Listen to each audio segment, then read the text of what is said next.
is that we will be back bigger, better, and stronger in the next Devolution Conference.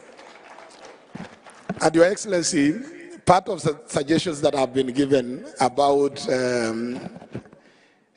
that curtain raiser in the next Devolution Conference is that it is good for us, even as we do our pre-conference events, that we observe the constitutional dictates, so that we compare and pair mangoes with mangoes, oranges with oranges. So we are going to have two teams in the next Devolution Conference. The Senate will square it out with the county assemblies in the counties, and then the COG will square it out with your office and the constitutional commissions. So Your Excellency, the Deputy President, prepare for that match. We will sort you out at the national government, at the executive level, so that then the senators can deal with the county assembly, so that legislators can work with the legislators, the executive can deal with themselves at that level. To our sponsors, we cannot thank you enough. We could not have held this conference successfully without your immense support and partnership. Our platinum sponsors, USAID, KCB, Amrev Health Africa, and Safaricom, asanteni sana. To our gold plus sponsors, FAO and EU, asanteni sana. Our gold sponsors, CPF and UNICEF, we appreciate you. Our silver sponsors, Love Fund, KEMSA, and Kenya Pipeline, we appreciate your support. Our bronze sponsors, Cooperative Bank, UNAIDS, UNDP, and AGRA, asanteni sana. Category sponsors, World Bank, Communications Authority, Tony Blair Institute, Medotronic Labs, and NITA, and all other partners, including UN Women, National Bank, Farm Access, Media Council of Kenya, EcoBank, CBM, EPRA, KNCCI, UKAID, represented by ACT, JPIEGO, UN Habitat, Campaign Coalition, World Health Organization, Moi University, KenGen, Jambojet, Kenya Airways, and the National Syndemic Disease Control Council, asanteni sana. To the partners who supported the Devolution Warrior Awards, Kericho Gold, and Carter Watches, Lux and Alua, Plain Chick, thank you so much. To Eldoret Sports Club, for the lovely grounds that you gave us, and the full support during the conference, tunasema asanteni sana. To Hill School, thank you for providing us with ample parking space and space to register all the over 9,000 guests this year, asanteni sana.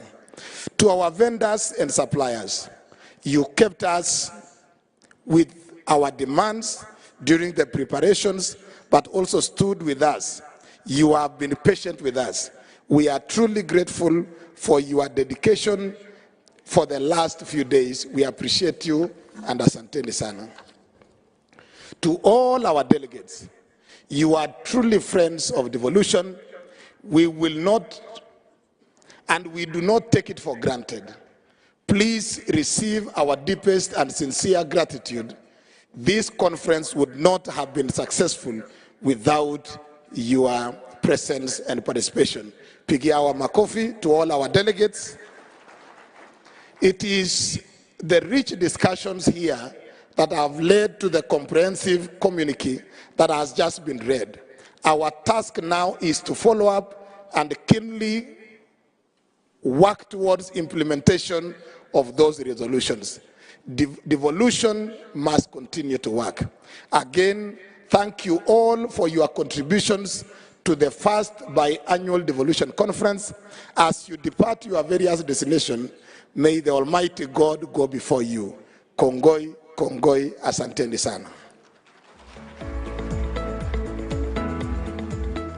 Thank you very much, Governor Sang. Your Excellency, next I'll invite the Speaker of the Senate, the Right Honorable Amason Kingi, to make his remarks. Mr. Speaker.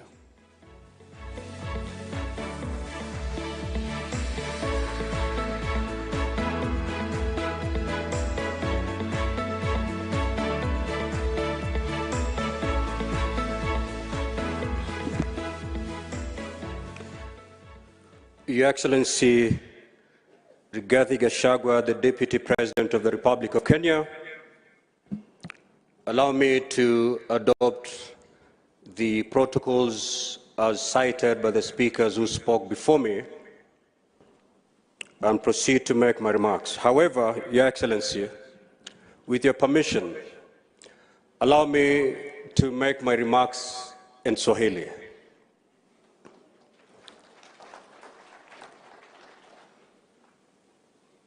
Wahenga walinena wakasema kwamba kupanda ngoma si ngoma, ngoma ni kushuka mchongoma. Na pia wahenga wakarudi wakasema kwamba mchamaago hanyeli, huenda kawia papo. Now, Your Excellency, if you're still with me, I'll proceed in Swahili. But clearly from the facial expressions in the entire hall, I've lost all of you. And I wouldn't want to lose you at the beginning of my remarks. So allow me to go back to my written English speech.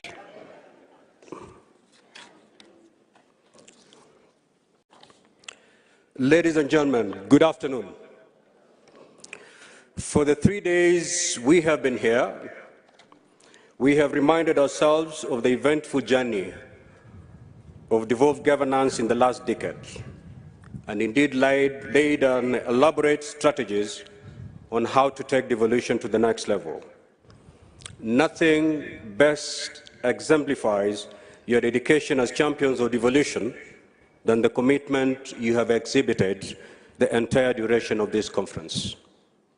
The Devolution Conference, as intended, has provided us with an opportunity to commemorate the milestone in our 10-year devolution journey, identify challenges, and seek to formulate appropriate responses as we rekindle our commitment to the devolution cause. Throughout this conference, we have participated in engagements as broadly outlined in 5 thematic areas, but crystallized in the following key objectives. 1, to assess and propose measures that county governments can adopt to enhance transformative service delivery for improved citizens' livelihoods and a stronger business environment.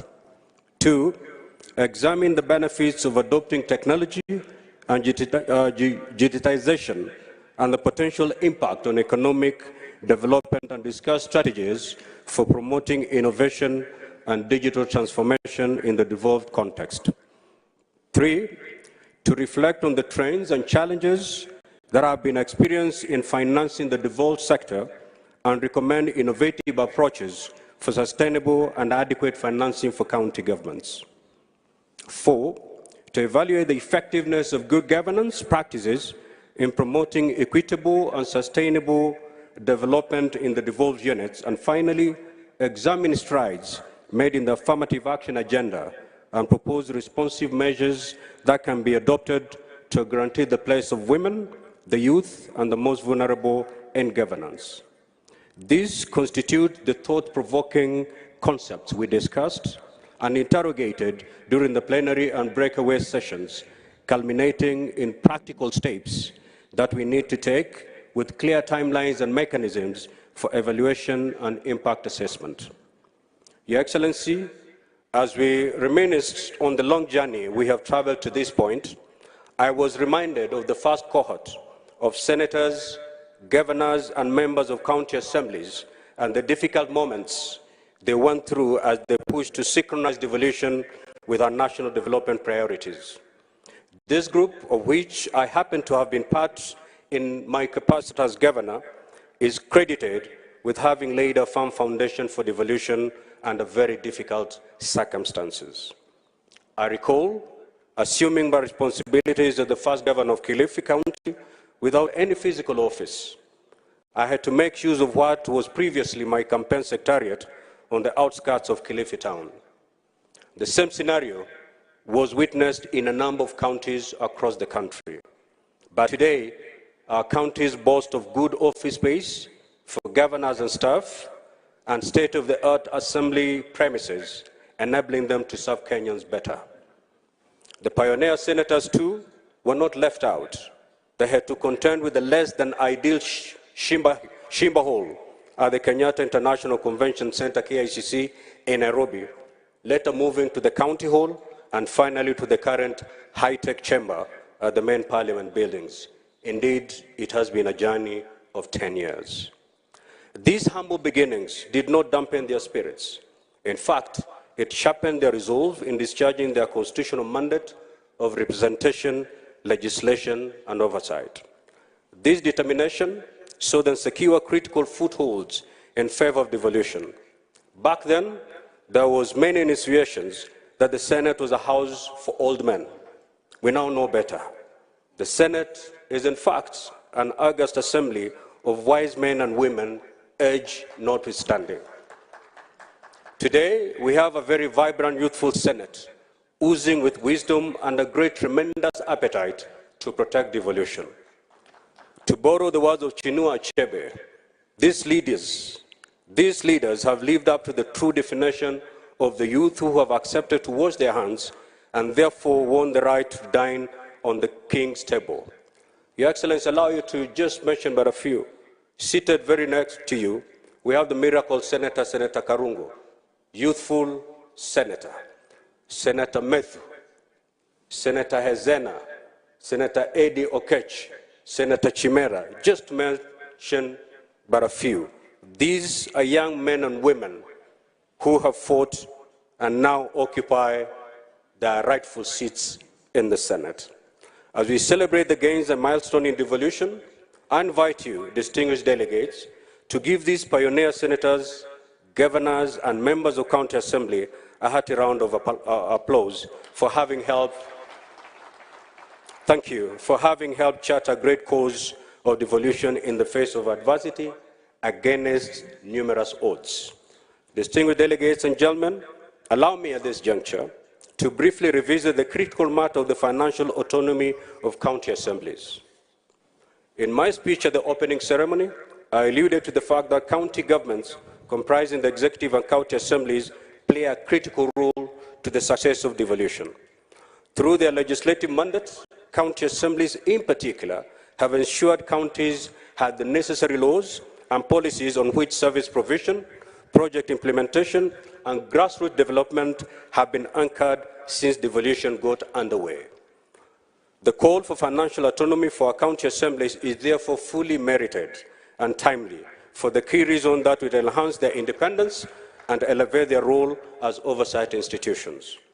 Ladies and gentlemen, as we speak, a landmark bill, County Public Finance Laws Amendment Bill 2023, sponsored by the Deputy Speaker of the Senate and Meru Senator, the Honorable Kathuri Murungi, and which seeks to grant financial autonomy to county assemblies, is pending in our legislative pipeline. Among other radical measures, this proposed legislation seeks to cure the mischief that for years has left county assemblies ensnared by whims of county treasuries as they seek money to defray their administrative expenses. When this bill becomes law, county assemblies will not have to go through county executive committees to do their requisition as is presently the case. I want to assure you that the Senate, as the overseer of devolution as per Article 96 of the Constitution, will expedite this legislation, which once enacted will help county assemblies break free from this shackle that grossly undermines their mandate, especially the mandate relating to oversight of county governments. Ladies and gentlemen, allow me to conclude my remarks by commending the President, His Excellency Dr. William Ruto, for the bold directive he gave when he officially opened this conference on Wednesday, that all the remaining functions that have been earmarked to be devolved under Schedule 4 of the Constitution be released to the counties within 60 days. This statement alongside the prompt release of county disbursements that he ordered 2 months ago, do confirm that in President RUTO, devolution is indeed in safe hands. As the Senate, we remain steadfast in discharging our constitutional mandate and provide an ideal environment for rollout of these functions at the county government's level. Ladies and gentlemen, let's leave Uasin Gishu more passionate, more energized, more focused, with a single purpose to take devolution to greater heights. As we leave this place, let's engage a higher gear so that we can accelerate the progress and gains of devolution. With those few remarks, I wish to thank you for taking time to attend this conference and wish each one of you safe travel back to your destinations. May God bless us all. Thank you.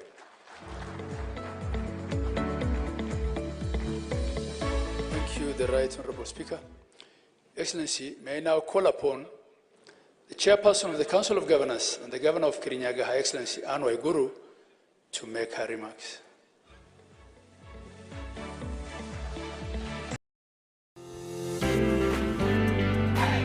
Escape to your very own hidden heaven, where tranquility dances among government officials that are present, the ambassador of Germany, His Excellency Sebastian Groth, members of the diplomatic corps who have been able to attend, Mr. Russo, our KCB group chair, CEO.